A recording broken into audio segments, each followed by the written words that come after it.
যে গর্ভাবস্থায় নরমালি কোন কোন টেস্ট গুলা করা জরুরি, এটা কিন্তু আমার একটা প্রশ্ন যে গর্ভকালীন গর্ভবতী মা কোন কোন টেস্ট গুলা মূলত করা উচিত? সব টেস্টটা সম্ভব না, না, বেসিক কোন টেস্ট গুলা করা উচিত? প্রথমত হচ্ছে আপনাকে এট ফার্স্ট ব্লাডের হচ্ছে গ্রুপিংটা করতে হবে, ব্লাড গ্রুপ। গ্রুপটা খুব জরুরি।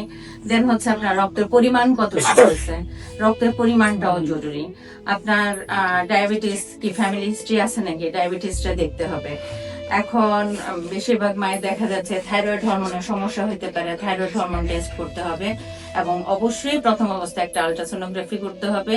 আপনার এর সাথে যদি হচ্ছে বেশিরভাগ মহিলাই আমাদের কাছে আসে তলপেটে ব্যথা নিয়ে, এবং হচ্ছে সে কনসেপ্ট করছে তলপেটে ব্যথা, এটার সাথে ইউরিন আরএমইটাও করতে হবে। এই নর্মাল অবস্থায় প্রথম অবস্থায় হচ্ছে এই কয়টা পরীক্ষা আপনাকে করতে হবে এবং হচ্ছে খুব বেশি জরুরি। পরবর্তীতে আপনাকে হচ্ছে 5-6 মাসের সময় বা হচ্ছে এরও পরে আপনাকে ডেলিভারির জন্য প্রস্তুতি হিসেবে ভিডিআরএল করতে হবে, এসবিএসএজি করতে হবে। এই পরীক্ষাগুলো হচ্ছে মানে প্রাথমিকভাবে এগুলি প্রাথমিক পরীক্ষা।